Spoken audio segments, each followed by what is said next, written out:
and as you know, in accordance with Air Force guidance and AFRC guidance, we have to do a mentoring session. It's a requirement. So, I mean, you've been doing a really good job. I just really appreciate all your hard work. You know, I recognize that. And it's just nice, you know, having somebody that takes care of this stuff. And so, you know, gone through and filled this out more or less as far as your mentoring sheet. I mean, it's just something we got to do. You know, we just got to get it checked off. So if you can just sign that for me, and we'll be good to go. And we'll just move on. So if you can sign that, we should be good. And okay, thanks for that. All right. That was all. Take care. Okay. You can have a seat. All right. That's called efficiency, is what that's called. Not That's wrong. What do you mean? What's wrong with it? You didn't explain any areas that maybe you needed some help in. I said she was doing good. But that's, Good at what though? What am I doing good? yeah. Stuff. She could probably do What's that. that? She might be able to be doing better in other areas. At least they did it. All right. How many people don't even give mentoring? Oh yeah, that is very true. I didn't. That wasn't really mental. No, but I filled out the sheet. You at I least didn't got get the that. sheet. You got to sit down face to face. Here's a blank sheet. Yeah, there's nothing on it. It's the right form. No, but Oh, okay. listen. The point is, obviously, that's not the way mentoring is supposed to be done. All right. And there's a lot more to mentoring than just filling out a sheet. But have any of you guys ever experienced anything similar to this? Yes. Yeah. How special does that make you feel? Just deep down. Yeah. You can feel the love. You can feel how much the Air Force cares about you. Yeah. We're gonna pass this around. No, I'm not gonna pass it around quite yet.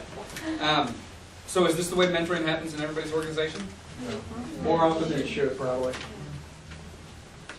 We just did it last ETA. I sat down with my guys and talked to them. Yeah, I get it. Just like that. No. What do you mean you had like just you or? Me and my supervisor, we did it together. I guess he was just trying to. He probably didn't know what he was doing. So he sat in with me and we talked to my airman. We talked. She's new, so they wanted us. Our supervisor wanted us to go over the sheet with her. And we talked about her problems, concerns. You know. Different things. I thought there was a cockroach on the table. I forget the other one that you fill out. It's like a. You're talking about the ACA. There's one where they have to fill out where they think they are, then you fill out. Is that what you're talking about? That one is another one. There's like 2 forms we did. So this is the mentoring feedback sheet. We're gonna get to the sheet. I want to talk about the actual. What just happened. I want to talk about first the importance of it, the process. All right. First of all, why should we mentor? We're in the military. If I tell you, Sergeant Johnson, this is what I want you to do, you should just do it, right? Mm-hmm. So why do I need a mentor? Say it loud. Okay. Motivation. Tell them what they're doing good. I did. I said she was doing good. You didn't tell me what. I just said that was Okay, so there was no specific feedback there, all right? So nobody wants to participate in or be guilty of running a mentoring session like that, all right? But when it comes down to it, again,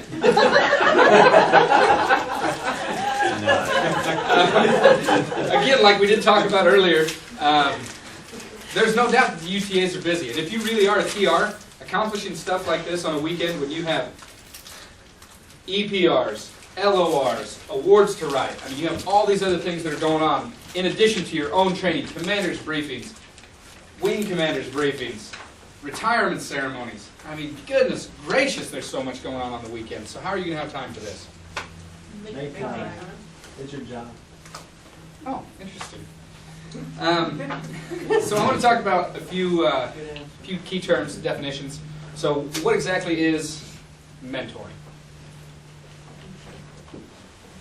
No more mumbling. Loud. Be able to leave. Fantastic. So shape them into a leader, coach them. Tell them what's expected from them. All right. Build them up. Build them up.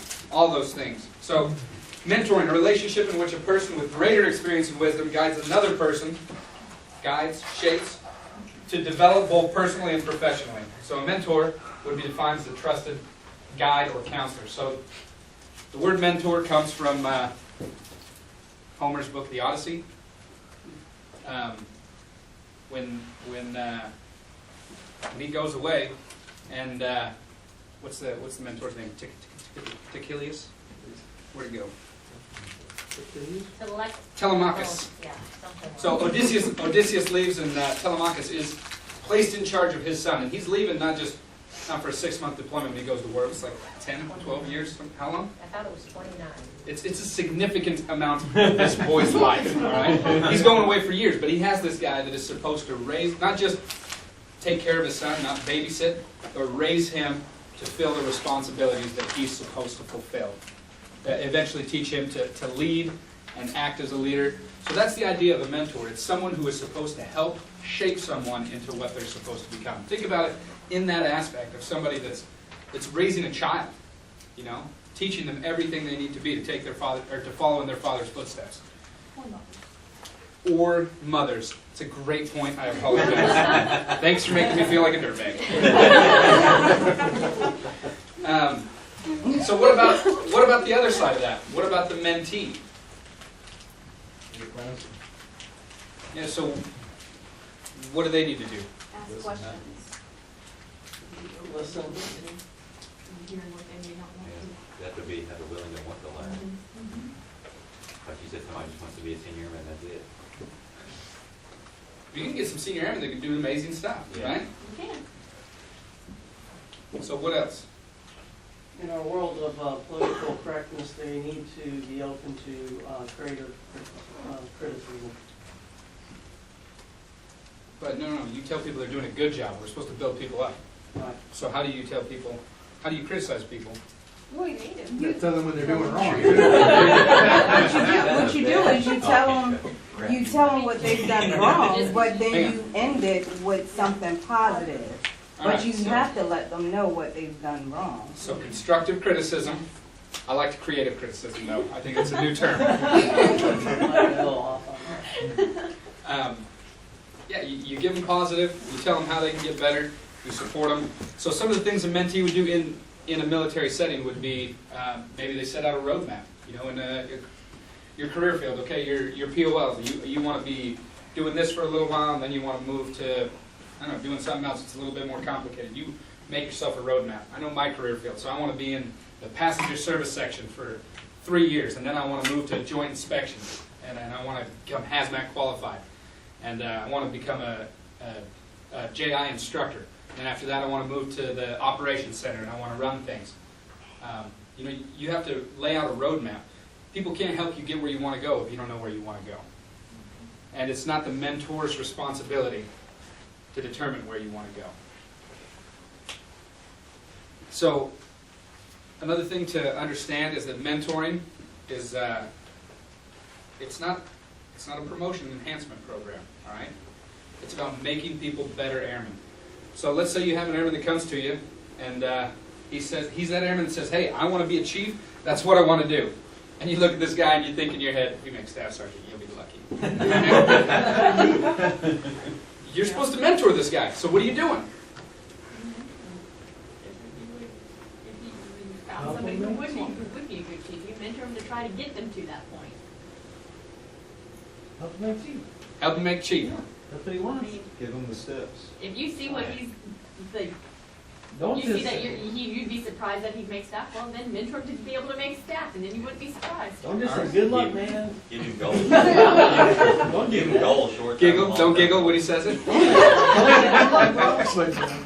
No, you absolutely have to be supportive. You know what? People's goals change over time, right? I mean, I've seen people become a tech sergeant and say, "You know what? I'm good. I don't ever want to be a master sergeant. That looks horrible to me." And other people that's really what they want. So part of the things about mentoring, or one of the most important things about mentoring, is making sure that people understand where they want to go, helping them understand their options, explaining to them what they might mean. They may be an A1C and say, "I want to be a chief," and really have no idea what that really means. What their UTAs are going to be like, what all the training that goes into it's going to be like, what the extra time outside of the reserve weekends is going to be like. So the primary purpose of any mentoring program is to systematically develop skills in our airmen. All right, we want to help them develop the leadership abilities, to take over our positions. And we've talked about that already, about basically training our own replacements. Now, is there anybody in here that could do a good British accent? There you go. Okay, I want you to read 4 years, I got it down. So I want you to read this quote for me. This is, it's Benjamin Disraeli. He was a British statesman. 1804 to 1881 he lived. Just read right there. Nice and loud. British accent. The greatest good you can do for another is not just to share your riches, but to reveal to him his own. That was amazing. I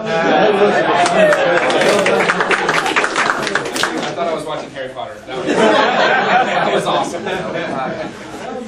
So the actual quote, though. So the best thing you can help, or the biggest way you can help your mentees is to show them what they're capable of. And that's really all you can do, right? You can't make them do more than they are really capable of.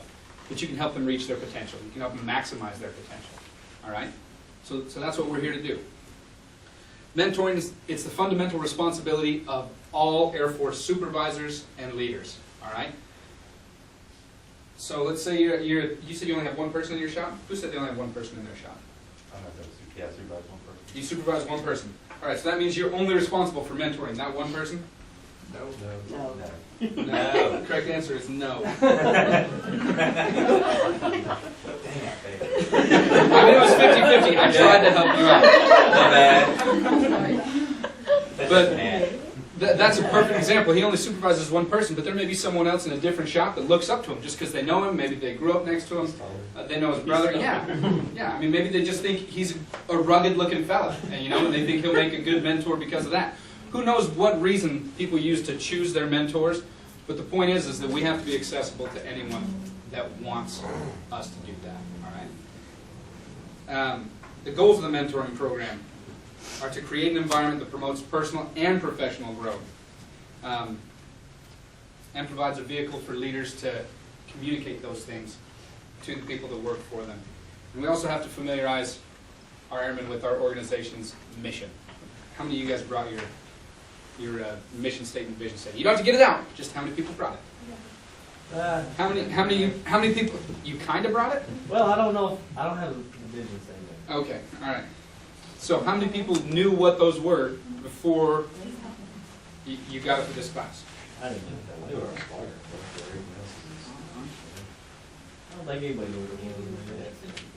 My superintendent had to search for like several days to find our Not easily. So, yeah. It's not easily found. All right. Right. You would But- think it'd be all over the place. Yeah, we have ours on the show, so it's You would think. Well, is there any reason it can't be now? You have it. That's true.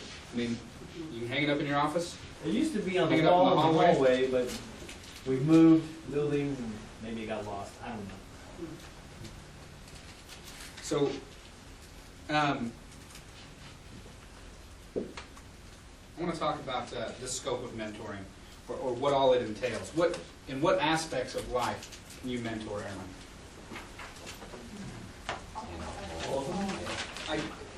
All. Give me some specifics. You didn't ask for specifics. I mean, okay. Finance. Professional. One at a time here. Career. What else? Family, education, finances, No, I'm not good. Relationships. relationships. Okay. Personal. Okay. What about technical development? I mean, job-related stuff. Fitness? Did anybody say fitness? Yeah. Yeah. Business? Yeah, somebody did, yeah. Did anybody say it before me? I meant. I forgot about that one. Okay. PTL, I didn't think about it. So what about ESGR type topics? They're having issues there. Family support stuff, community support, volunteerism. I mean, any of those things. It doesn't just have to do with specifically what we do here. I want to go over one of the ways that we can help mentor, and that's by setting goals. Is anybody willing to write for me? Not you. Not you. Not you. Somebody else. Who's going to volunteer? I'll write for you. There we go. Oh, should I do it? Grab markers up. I don't think you want to go in yellow. You can pick your, whatever colors you want to write. So I'm not gonna have you write a whole bunch, I'm just gonna have you write the word smart horizontally, Okay. starting from the top, like we're in America. Okay, so the idea is setting what they call SMART goals, all right? Why did I say smart? Oh, shoot. I was gonna have to think on my feet real quick what that second T was gonna say before. I don't know why I put that. So, That's vertical. Didn't you say it like this? I said vertical, didn't I? You said horizontal. You said horizontal. Like Visual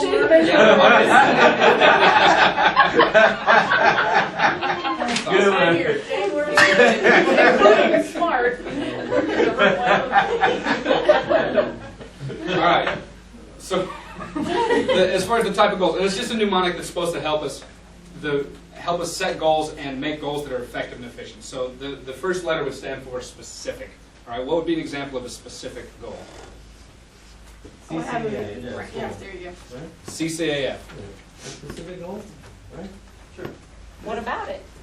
Getting. Oh. Okay. So you want to get your CCAF in your current AFSC. Right. That's a specific goal. Well, it could be a second AFSC. I don't know. Get mad. I mean, it's not mine personally. So we want to set specific goals. We want it to be meaningful. Would that be a meaningful goal? Yes. Yeah, absolutely it would It's a be a great meaningful goal. goal. It also needs to be action-oriented. What does that mean? You have to do, Right. It's not, call and order pizza and say, my goal is for my pizza to be here in 10 minutes. Because you're not doing anything. It's just showing up. It's something that a behavior that you're going to have to change that's going to get you to somewhere that you are not already. All right? And also it has to be realistic. That's realistic. It should be realistic for everybody, right? I mean, everybody passed the ASVAB, they should be able to get a CCAF. It can be done. You agree? Okay. The last part is one of the most important things. You got to say it loud. Is that right? Yeah. Oh, time. And that wasn't even multiple choice. Yeah, good. It has to be time bound. All right. So what does that mean? Yes. we have so much time, you already have that goal. So you can't say, I want a CCAF. You say, I want to get my CCAF in avionics, and I want it to be done in, 2 years. wow, I was going to say like 6 6 months. 6 How many years. times do you have to take It depends. It really does depend. Yeah. It really does depend. Let's say you've taken ALS and NCOA already. You've got a lot of credits. You might only have 2-3 classes you got to take. It really depends. Math Right. It depends on the situations. Yeah, and you're going to collect most of those. and or speech. I mean, So the realistic is going to be based on the person, and the time bound is absolutely important. Now, one more thing. So it may be a SMART goal, but it's not going to do anything for you if you don't write it down. All right? What are you going to do with it? If you're going to set a goal, are you going to write it down with them on their mentoring sheet, on their initial feedback? I mean, where are you going to write it down that they're going to see it, they're going to refer to it, and they're going to remember it? Because there's plenty of times people say, well, I want to lose weight. You can text them every day. You could. It'd be super annoying.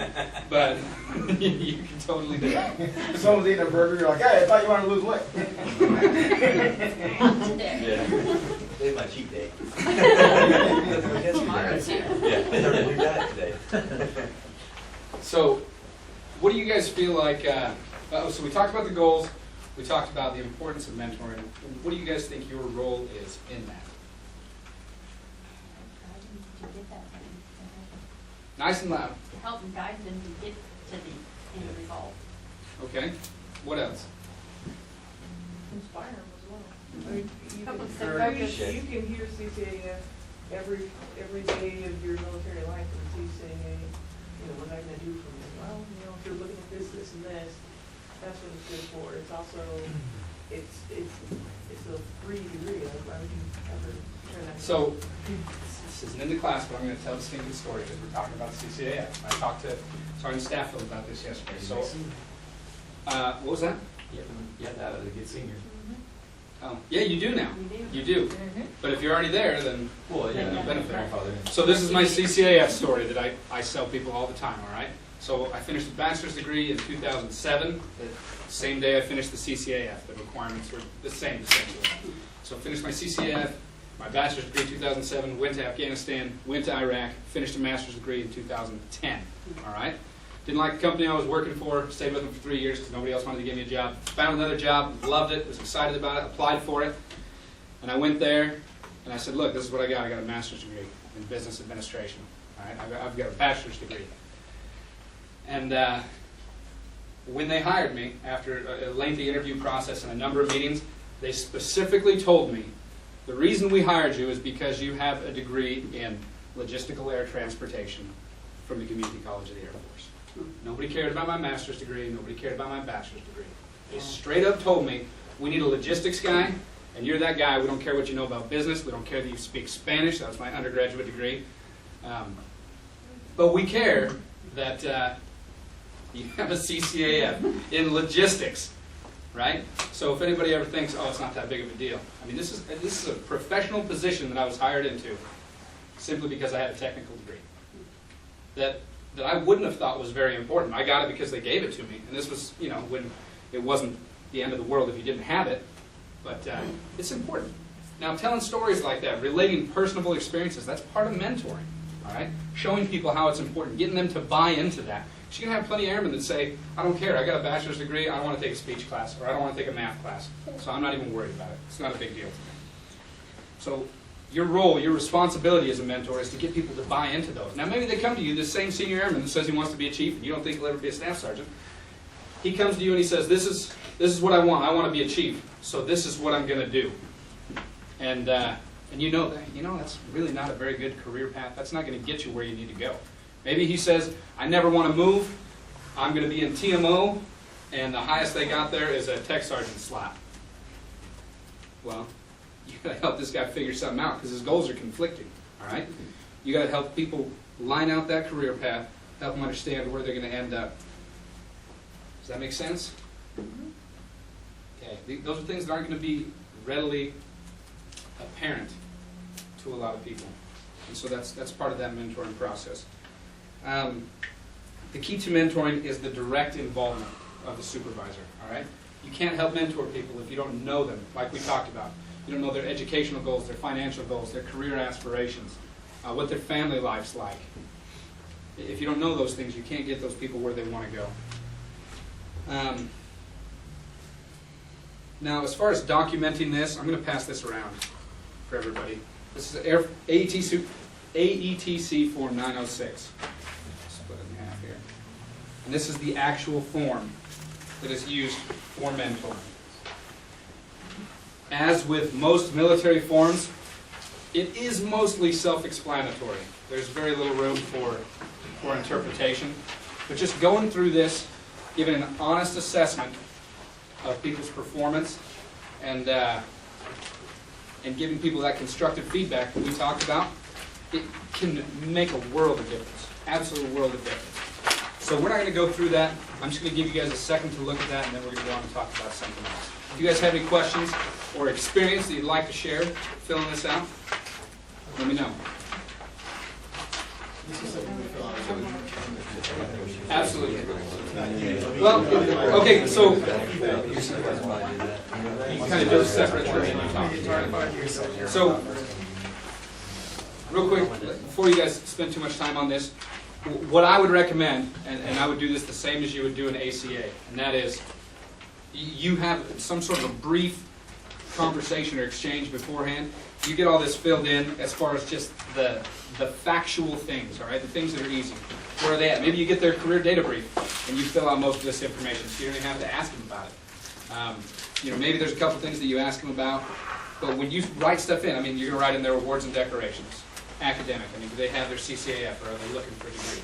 That stuff's really easy, but when you start talking about writing in their performance, their accomplishments, areas they need to improve, I mean, that stuff you have to take time on. And you don't want to be thinking about that while you're standing in front of them. So make sure you already have that stuff either written down on a separate sheet or you filled it in on the form and you're reviewing that stuff with them. But it is of utmost importance that this is done ahead of time.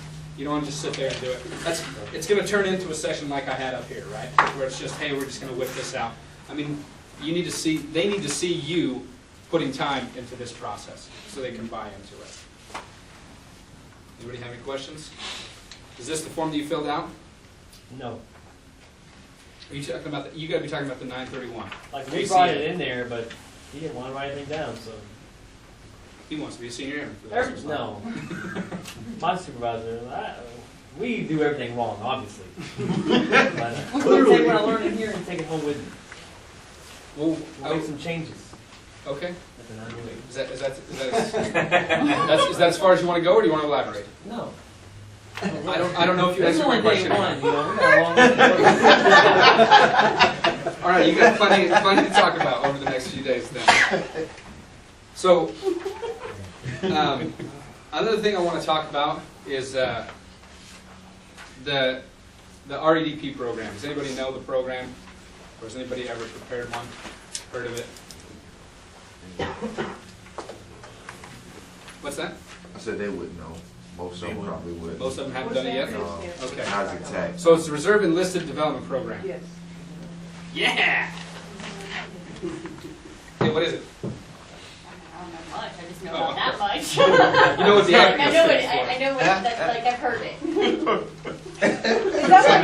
Is that where you put in your like degree plan, like where you want to be, and it gives you steps A sample in there? to where you That's the where thing I you think think? we're thinking about. If there's not, you You want to open up your books to section 1.5. Yeah, 1.5. It's on page 23. Okay, What did you, I'm sorry, I missed what you guys were saying. nothing important. It was basically what they talked to us about last year, but that's about as much. What did they say? 23 to 25, somewhere in there. 123? 23 to 25. 23. Basically, you set down your goals, like you say where you want to be, and it gives you steps as to how to get there, like just kind of a tool.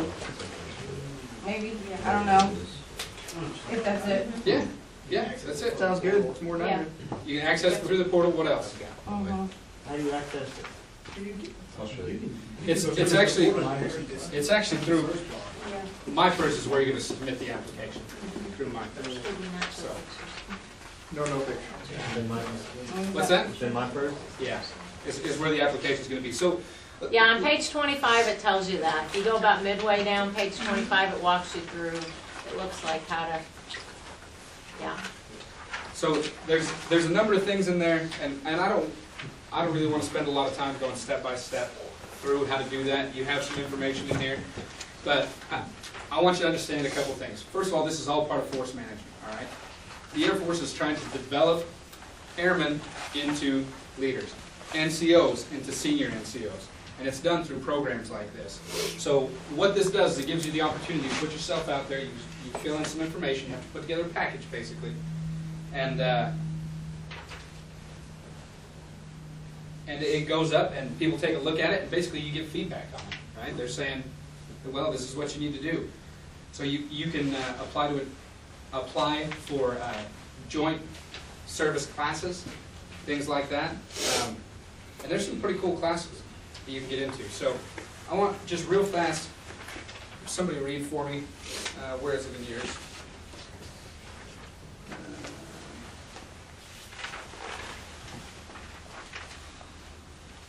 Which page in the instruction? In 23, will you just read that for me, nice and loud? The last paragraph of page 23. The EDP is your opportunity to communicate your career aspirations and personal career goals. If you want to attend formal developmental education courses, desire consideration for positions at NAF, MAJCOM, or headquarters level, or want to acquire joint experience, the EDP is your tool for communicating that message to members in your chain of command. Does that make sense? You look so confused. What's up? You look like you had a question. No, I'm just looking at you. Okay, all right. No, we're I good, got something man. on my face? You just No. Okay. No, we're good. All right, so again, we're not going to go real deep into this. I just want you guys to understand this is out there. It's an opportunity for career enhancement. It's very individual. There's no obligation to do this. But if you're somebody that's looking to be able to move to different sections, move into leadership positions, go through the STEP program, I mean, stuff like this is extremely, extremely helpful. So go back, talk to your supervisor about it, or look at it, depending on whether or not you think you'll get any information about it. There's steps in here about how you would go through this process. Again, I don't want to spend a ton of time talking about that. But I do want you to understand, if you don't have your CCAF, your chances for getting very far with this is very, very limited. You have something you want to add, Sergeant Walker? Man, you can see my. I can't see your face without my glasses, but you can see mine. Okay. For text, the CCAF is not required because they assume that you're still working on it. Now, E7s and above, what you just said is exactly right. But if you put in your package as a tech, they will put that as a recommendation that you complete your CCAF, but it's not required in order to apply for one of the to get DT and also to go for the EDEB, which is the other thing mentioned in here. But you have to understand that these are two different things. The DT is your developmental stuff, and there's two different ones. There's one that's by your AFSC, and then there's a separate one that's command-wide. And so even for us who are not doing the one for the command, if you aspire to do something or have a bigger responsibility role within the channels of your AFSC, you still should do this DT process. For instance, for us in this 3S2s, that just came out, and the board just met. Well, because they had some few packages, they extended the deadline. But that one was about 2 weeks ago. So it doesn't matter what your rank is when you're talking about the AFSC specific one. That's kind of what I was thinking. Sorry, I know we don't interject the class, and you got me off guard. That's all right. I can see your face. I know you're passionate about it. What can you do with it? Say it loud. What can you do with this again? What can you do with it? What is it? EDT? What? This is, what's it, just like a record of your education? No, I mean, so there's a couple things. I mean, first of all, you're putting yourself out there, and it gives you an opportunity to, well, it opens up opportunities for you to either have special experiences within your career field or within the command, like you're saying. Let's say you want to go work at the NAF, at your numbered Air Force for your career field to, I don't know, be a career field, it's not a superintendent, but what is it? Functional manager. A functional manager, all right? Like permanently or on orders or?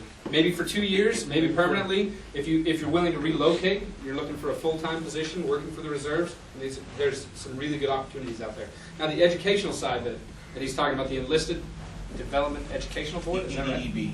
Well, we're tying back to his question, and you still look confused. Now I see why. So I'm going to see if I can help clear that up for you. There are different types of positions. Let's keep it segregated. There's different types of positions, let's say, within your career field that you might aspire to go to. When you do that developmental training, the DT, developmental training plan, that is just saying, hey, this is what I'm currently doing. Here's like my current degrees. Here's what community services I'm doing. Here's what courses I'm taking on my own for professional development. And I would like to, at some point today, be the group superintendent. Or one day I would like to be a first sergeant. One day I would like to be command chief. One day I would like to do this. And you put all that stuff in there, and then you send that through VPCGR to your supervisor. No, take them back. That's this. Yeah, that's the right one. And that's the one on the paper. I always get them mixed up. And then your supervisor or whoever your next rater is says, yeah, okay, I'm cool with that. I understand where you want to go. Here's some ideas. Here's what you want to do. And then that goes to your commander. Yeah, I recommend. I understand. Here's some pointers. And you put that in. That goes up. And so the people, when we have these, like I just mentioned, the AFSC specific developmental board, they say, okay, I got this. The staff sergeant you're at Maxwell, right? Mm-hmm. I had the staff sergeant out at Maxwell. So and so is, what's your last name? I can't see it here. Smith. Sergeant Smith. I should have known that because we talked before. Sergeant Smith, who would like to do this. Sergeant Smith, in order to get you where you're trying to go, here's some things you should do. And also because we see you already based on the stuff you put in, we're putting you on this list. So if something comes up that's in line with what you said you want to do, we're going to keep you in mind and shoot you some information on that. Say, hey, you said you were interested 2 years ago or a year ago on this. Are you still interested? We have this opportunity. So that's where the DT stuff happens. On the other side, the EDEB, the Enlisted Developmental Education Board, that's where there's certain courses, developmental courses you can go to. And so there's a list of courses that's out there. And so you're saying, I have put in my DT, there's some other courses I should take, and that course is on this list, or this is some of you, because you aspire, you want to go to those courses. You say, hey, I'd like to go to these courses, 1, 2, 3, 4, is the ranking of which ones I would like to go to. And if they look at your packet and say, yeah, you know, this person's progression, this person shows the potential on paper, they rack and stack you with other people that have put in the same ones, and you might get a chance to go to that class. There's about 3 of them that techs can go to. All the rest of them are E7s or above, but at least knowing what's on that list gives you an idea now of what you want to try to get to later, so you can be working on it now instead of waiting until you get there and try to figure it out. Hope that's clearer than the mud before. Thank you.